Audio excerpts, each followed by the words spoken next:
오늘 하나님께서 이 새벽, 이 주일 아침에 저에게 주신 말씀, 다 같이 일어나서 오늘 주신 말씀 빌립보서 3장 12절에서 14절까지 말씀을 봉독하겠습니다.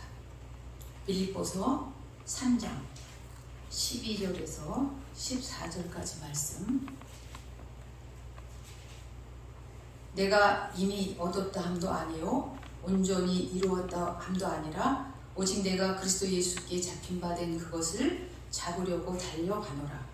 형제들아, 나는 아직 내가 잡은 줄로 여기지 아니하고 오직 한 일, 즉 뒤에 있는 것은 잊어버리고 앞에 있는 것을 잡으려고 표대를 향하여 그리스도 예수 안에서 하나님이 위에서 부르신 부름의 상을 위하여 달려가노라. 아멘. 오늘은 목사님이 출타 중이셔서 제가 대신 이 자리에 서게 되었습니다. 오늘 저는 빌립보서 3장 12절에서 14절 말씀, 왜 우리는 달려가야 하나라는 제목으로 말씀을 나누고자 합니다. 이 스프링벅이라는 이런 책이 있습니다. 이 책은 2008년에 출간된 청소년 소설책입니다. 이 스프링벅이라는 말은 아프리카에 사는 양들을 일컫는 말입니다. 이 책에 나오는 이 스프링벅에 관한 이야기는 선생님이 고등학교 제자들에게 들려준 이야기입니다. 이 스프링벅 양들에 대해 말씀을 드리면 평소에는 이 무리를 지어서 평화롭게 풀을 뜯다가 점점 이 큰 무리를 이루게 되면 이상한 습성이 나온다고 합니다. 이게 무리가 커지면 맨 마지막에 따라가는 그 양들이 먹을 풀이 없기 때문에 이 맨 마지막에 있는 양들이 앞으로 나오고 또 그 중간에 있는 양들이 또 먹을 풀이 없으면 또 앞으로 나오고 또 앞에 있는 양들은 자꾸만 나오니까 디질세라 달리고 이래서 이 양들이 이제 달리기 시작합니다. 서로 뒤지지 않기 위해서 달리기 시작하는데 이제 계속 달리다 보니까 이제 풀을 뜯어먹는 거는 다 잊어버리고 여기가 어딘지도 모르고 산과 또 들을 건너서 계속 초고속으로 달린다고 합니다. 그러다 보면 이제 마지막 이 절벽이 오는데 이 해안 절벽에 와서 멈출 수가 없습니다. 그래서 모두 이제 이 절벽을 넘어서 바다에 빠지게 된다고 합니다. 그래서 이 수천 마리가 되는 이 사냥대들이 한꺼번에 익사하는 그런 사태가 벌어진다고 합니다. 이 이야기는 선생님이 고등학생 제자들에게 들려준 이야기인데 이 이야기를 마친 선생님은 이 어처구니 없는 짓을 바로 우리가 하고 있다고 이렇게 제자들에게 말을 합니다.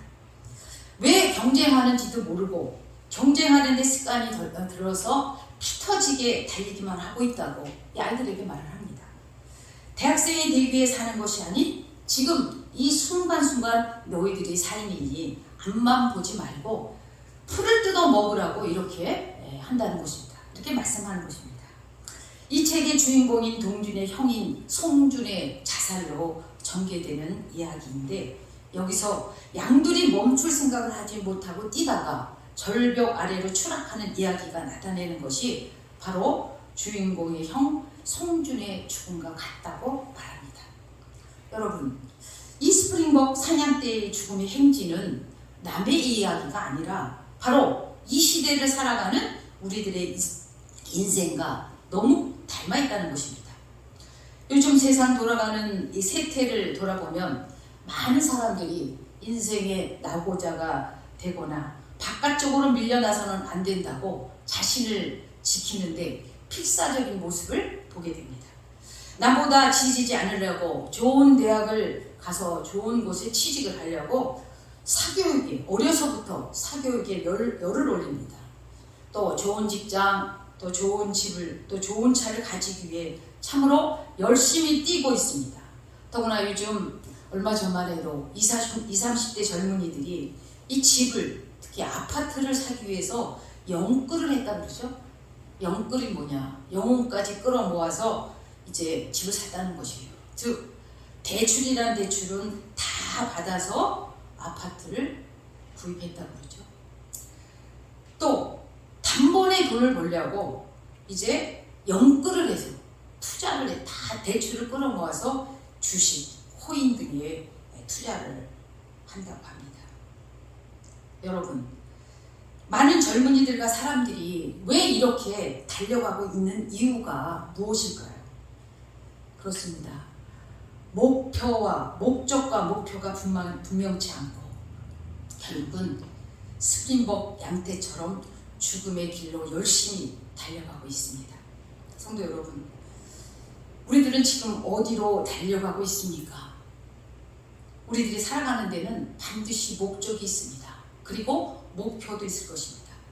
목적 없이 허송세월을 하는 사람은 자신의 존재 가치를 모르고 있기 때문일 것입니다.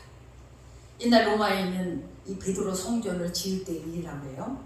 이 석공들이 열심히 돌을 이제 깎으면서 열심히 일하고 있을 때 어떤 분이 이 열심히 돌을 깎고 있는 이 석공에게 옆에 가서 물었습니다. 당신이 이렇게 돌가루를 마셔가면서 힘들게 일하는 목표가 무엇입니까? 이렇게 물었습니다. 그랬더니 이 석공은 이런 말을 했습니다. 예, 목구멍이 포도청이니 할 수 없이 하는 거지요. 이렇게 대답하는 것이었습니다. 그래서 또 옆에 있는 사람한테 또 물었습니다. 당신이 이렇게 힘든 일을 하는 목표는 무엇입니까? 그래서 그 석공은 이렇게 대답을 했다고 합니다. 저는 어렸을 때부터 배운 기술이 돌 깎는 기술입니다. 그런데 감사하게도 이처럼 아름다운 성전을 짓는 일에 제가 부름을 받아 쓰임을 받다니 영광으로 생각합니다. 저는 제 손으로 열심히 일해서 이 성전이 완공되기를 목표로 삼고 있습니다. 저는 이 일을 통해서 큰 기쁨을 얻고 있습니다. 이렇게 말했다고 합니다.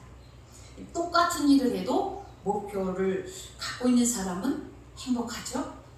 그러나 아무런 목표 없이 그저 죽지 못해 마지 못해 일하는 사람은 어떤 일을 해도 행복하지 않습니다. 한 자치사에서 요즘 지나가는 사람들에게 요즘 어떤 마음으로 살아가고 있는지 알아보려고 이제 안케이트 조사를 나갔습니다.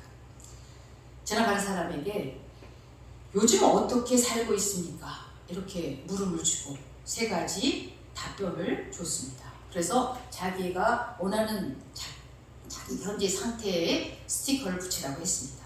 첫 번째는 그럭저럭 살고 있다. 두 번째는 정신없이 살고 있다.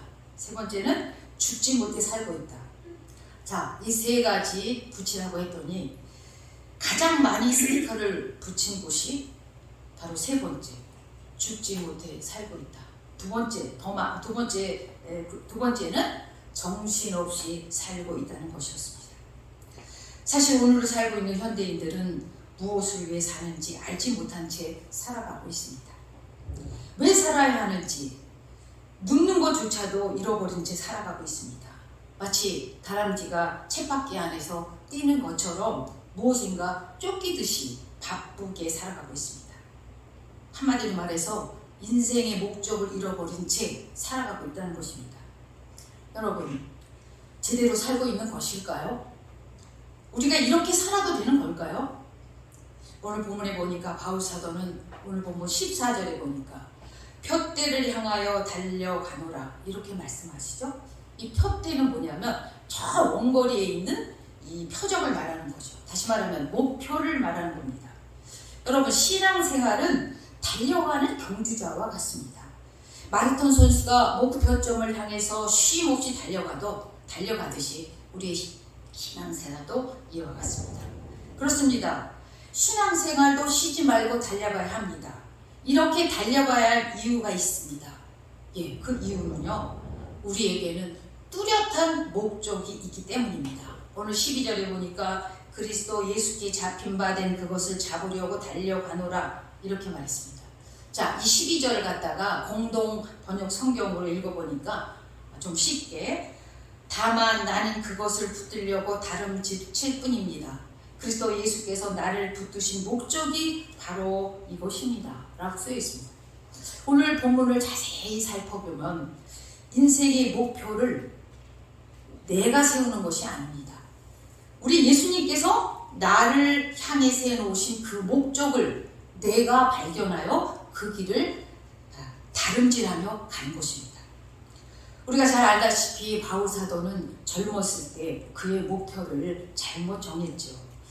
이 바울 사도는 원래 유대교인으로 예수 믿는 사람을 잡아서 가두고 또 그들을 붙잡으러 돌아다니는 철저한 유대인 중에 유대인이었습니다. 그럼 그가 사도행전 9장에 보면 다메섹으로 예수 믿는 사람을 잡으러 가는 도중에 부활하신 예수님을 만났습니다. 그래서 사도행전 9장 4절에 보니까 사울아 사울아 내가 어찌하여 나를 박해하느냐 하는 예수님의 음성을 듣고 그는 쓰러졌습니다. 그리고 그는 예수님을 만난 그때 그의 삶의 목적과 목표가 완전히 바뀌었습니다. 그때부터 바울 사도는 예수님을 알기 위해서 힘썼습니다. 이제는 더 이상 예수 믿는 자들을 못 살게 구는 핍박자요 포행자가 아니라 예수님처럼 살기에 힘썼습니다. 예수님을 위해 자기의 모든 것을 배설물로 여기며 예수 그리스도의 뜻을 행하기 위해 힘썼습니다. 바울 사도는 오늘 12절에 보니까 나는 그것을 잡으려고 달려간다 이렇게 말씀했습니다. 이 그것을이란 뭐냐면 바울 사도를 향한 하나님이 부르신 그 부름의 목적인 것입니다. 그렇다면 하나님이 부르신 그 부름의 목적은 무엇일까요? 그것은 소명입니다. 하나님께서 나에게 향한 목적, 소명인 것입니다. 이 지구상이 인구가 70억에서 80억이라고 해요. 그리고 우리 대한민국이 5천만이라고 해요. 이 5천만 가운데 나 같은 사람은 나 하나밖에 없습니다. 나처럼 생긴 이 생김새, 또 성격, 또 개성, 이거는 나 하나밖에 없습니다. 여러분, 이것이 나만 가지고 있는 나의 가치라고 말할 수 있습니다. 그런데 많은 사람들이 나만의 가진 가치를 잘 모른다는 것입니다. 그래서 요즘 그 TV를 보면 어떤 인기인 또는 뭐 주목받는 사람이 예쁘다고 하면 또 멋있다고 하면 그와 같이 되려고 그가 입은 옷이라든가 그가 신은 뭐 구두라든가 뭐 액세서리라든가 이런 거를 브랜드가 매진이 될 정도로 불티나게 팔린다고 하죠. 얼마 전에 신문을 보니까 요즘 대통령 부인이 그 김건희 여사가 강아지를 데리고 청치마를 입고 강아지를 데리고 이제 산책을 할 때 입은 청치마하고 이 슬리퍼가 매진이 되었다는 기사를 보게 되었습니다. 여러분, 하나님께서 나를 또 여러분을 이 땅에 보내셨다면 분명히 나와 여러분에게는 분명히 목적이 있었을 것입니다. 여러분, 그 목적은 나와 여러분이 살아가는 삶의 이유인 것입니다. 그런데 문제는 뭐냐면 그것을 모르고 살아가는 데 문제가 있습니다. 여러분, 우리가 이 땅에서 살아가는 삶의 목적을 분명히 우리가 깨달을 때 즉 하나님께서 왜 나를 이 세상에 보내셨으며 왜 나를 오늘까지 있게 하셨는지를 우리가 분명히 깨달을 때 우리는 삶의 의욕으로 가득 차게 될 것입니다.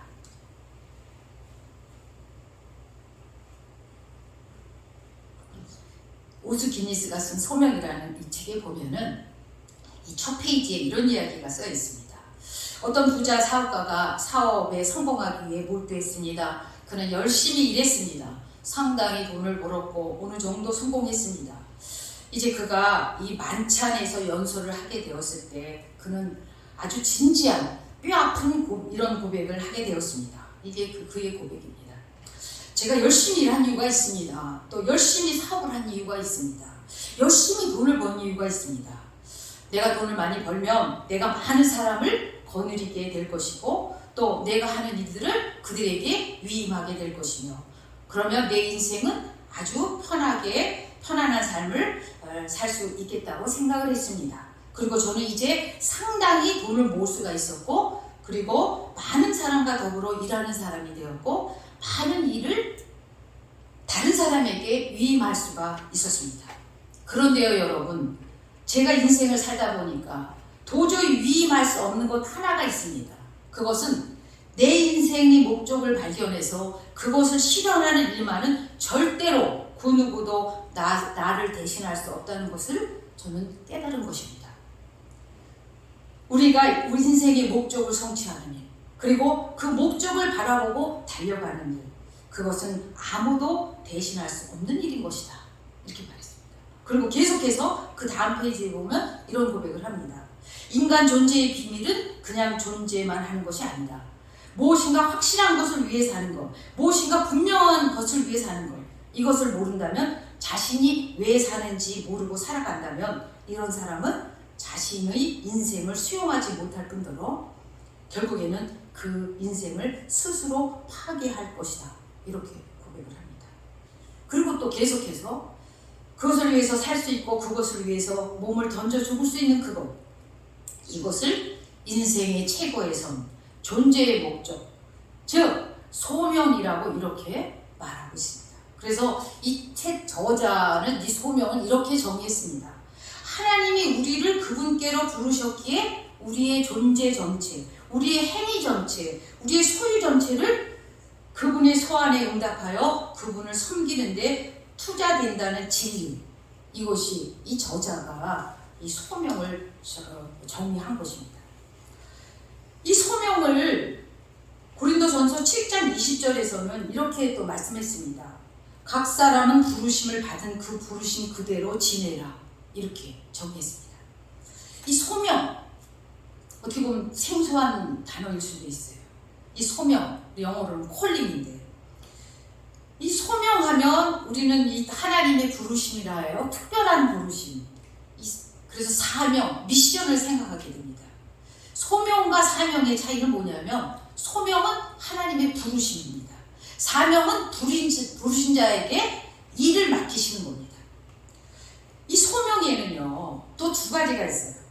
구원의 부르심과 사역의 부르심이 있습니다. 이 구원의 부르심에는 또 내적 소명과 외적 소명이 있습니다. 이 외적 소명은 뭐냐? 구원은 받지 못했지만 그냥 교회 생활을 하는 거예요. 교회 생활을 하는 거예요. 종교 생활을 하는 거예요. 이 내적 소명은 뭐냐면, 내적 소명을 받은 사람은 말씀을 듣고 성령으로 거듭난 사람, 이게 내적 소명을 받은 사람이에요. 또 사역의 부르심, 이 사역의 부르심은 뭐냐면 두 가지예요. 직분의 부르심, 직분의 소명과 또 직업의 소명, 이렇게 나눠요. 이 교회 내에서 목사로, 장로로, 권사로, 집사로, 또 혹은 또 뭐 교사로, 또 성가 대원으로 이렇게 부르신 거, 이거 다 소명인 것입니다. 또 직업으로의 소명이 있죠. 뭐 직장에서 뭐 대표로, 또는 뭐 직원으로, 또 가정에서는 주부로, 또 뭐 교사로, 또 뭐 학생으로, 이렇게 부르는 이런 거, 이것이 다 소명입니다. 그래서 소명이 똑같지는 않아요. 다 다르죠. 여러분, 소명은 개인은 개인의 삶을 충실하게 살아가는 것이 소명의 삶을 살아가는 것입니다. 그리고 주의 종으로의 부르심, 저 같은 사람은 주의 종으로의 부르심을 받은 사람입니다. 또 직분의로의 소명을 부르심을 받은 사람은 이제 직분 사역자, 예를 들면 장로, 권사, 집사, 이런 분들이 직분의 소명을 받은 사람이에요. 그래서 그 주어진 역할을 충실히 이루어 나가는 것, 이것이 소명의 삶입니다. 그런데 소명의 삶은 쉬운가요? 소명의 삶은 쉽지 않습니다. 그래서 이 사업하는 사람, 기업을 하는 사람은 기업하는 일에 자신은 최선을 다해야 합니다. 또 이 정치하는 사람은 정치에 정진을 해야 됩니다. 또 학교 교사는 교사의 자리에서 이제 정진을 해야 되고, 학생은 학생의 자리에서, 그리고 하나님이 각 사람에게 향한 이 하나님이 세운 목적을 이루어 나가는 것입니다. 그런데 요즘 우리 세상 돌아가는 모습을 보면 어떻습니까? 이 정치하는 사람의 모습을 보면 어떻습니까? 자기들이 이권 주장만 일삼고 자기들의 본분을 잃어버리고 살아가는 사람들이 너무나 많음을 보게 됩니다. 또한 목사들의 성추행, 교사들의 성추행, 이유 없는 폭력과 살인, 뇌물수수 이러한 추악한 사건들이 매스컴의 지면을 가득 메우기도 합니다. 오늘 본문의 사도 바울은 다메섹 도상에서 예수님께 부름을 받았고 그리고 소명을 받았습니다. 그리고 그는 사도가 되었습니다. 그래서 그는 자신이 만난 부활의 예수님을 전했습니다. 그리고 가르쳤습니다. 그래서 사도 바울은 그 부름의 길, 주께 받은 소명을 위해서 오늘 말씀해 보니까 달려간다. 오늘도 달려간다. 이렇게 말씀을 합니다. 성도 여러분, 사도 바울은 예수께로부터 받은 그 부름의 목적, 소명을 위해서 온갖 어려움과 박해 속에서도 사도 바울은 그 사명을 잘 감당했는데 오늘 사도 바울이 받은 소명, 오늘 우리에게도 똑같이 주어졌다는 것입니다. 소명의 길은 오늘 성도된 우리 각자에게 이 땅에서 살아가는 목적이고 그리고 우리가 살아가야 할 삶의 이유인 것입니다. 그런데 많은 사람들이 자기에게만 주어진 하나님의 목적, 또 그 사명을 잃어버리고 살아갑니다.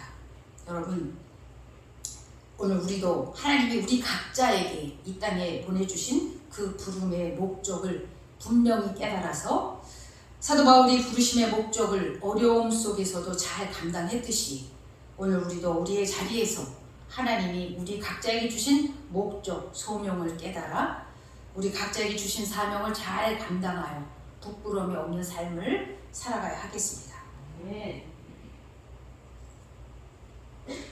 오늘 13절에 보니까 뒤의 것은 잊어버리고 앞의 것을 잡으려고 이렇게 말씀했죠.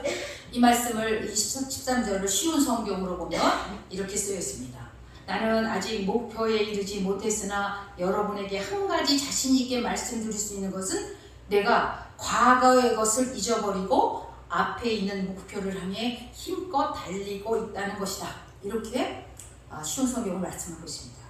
여기 뒤에 있는 것, 그러면 과거의 것이죠.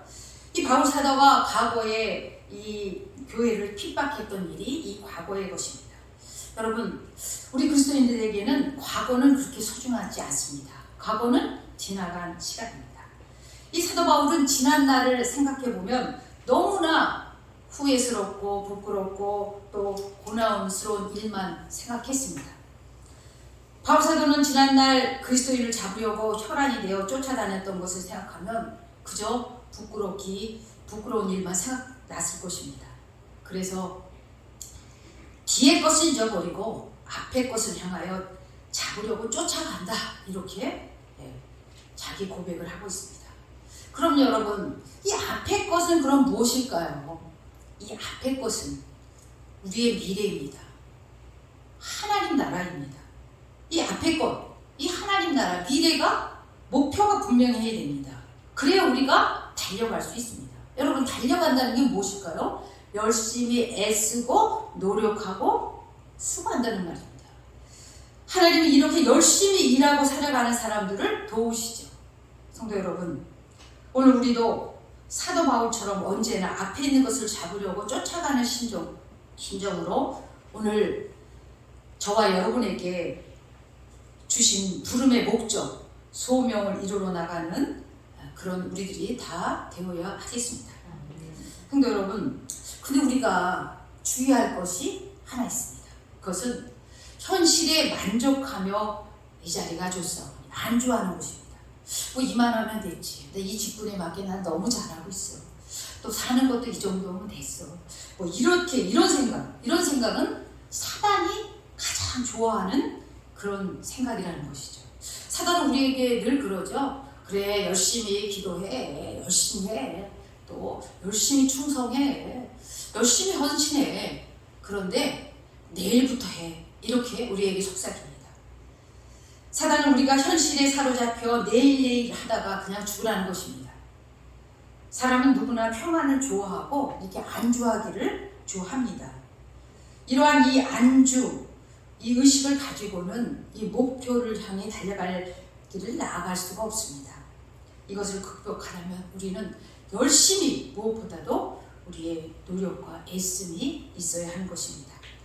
오늘 바울사도는 이 의식 안주의식에 사로잡히지 않고 뒤의 것은 잊어버리고 오직 앞을 향하여 마치 달리기 선수가 경주하듯 목표점을 바라보고 앞으로 나아갔습니다. 여러분, 오늘 우리도 이만하면 되었다는 이런 안주의식을 극복하고 열심히 우리 목표점을 향해서 나아가는 저와 여러분들이 다 되어야 하겠습니다. 이 마지막으로 우리가 14절에 보면 부르신 부름에 상을 가야 달려간다. 이 14절을 우리가 쉬운 성경을 또 보면 이렇게 쓰여 있습니다. 나는 목적지에 이르렀을 때 상을 받을 것입니다. 그 상은 하나님께서 내게 주시려고 그리스도를 통하여 친히 내리신 것입니다. 이렇게 적혀 있습니다. 바울사도는 하나님께로부터 부르심과 소명을 받은 사람으로 최선을 다하며 뒤의 것은 잊어버리고 목적지에 이르렀을 때 하나님께서 그리스도를 통하여 내리실 훗날 있을 그 부르심의 상을 바라보면서 달려갔습니다. 그리고 그가 이 세상을 떠날 때 디모데후서 4장 7절에서 8절을 보니까 이런 말씀으로 고백을 했습니다. 나는 선한 싸움을 다 싸우고 나의 달려갈 길을 마치고 믿음을 지켰으니 이제 후로는 나를 위하여 의의 면류관이 예비되었으므로 이렇게 고백을 했습니다. 여러분, 저와 여러분의 마지막 고백이 이런 고백이 되시길 바랍니다. 성도 여러분, 오늘 우리도 뒤의 것, 지나간 과거는 다 잊어버리고 앞에 있는 것을 잡으려는 심정으로 예수께로부터 부름받은 그 부름의 목적, 소명의 삶을 각자의 자리에서 충실히 이루어 나가야 하겠습니다. 그리고 바울사도처럼 하나님의 뜻을 깨달으며 주신 사명 잘 감당하여 장차 부르심의 상을 바라보며 매일매일 믿음의 경주를 쉼없이 달려가는 저와 여러분들이 다 되어야 하겠습니다. 기도드리겠습니다.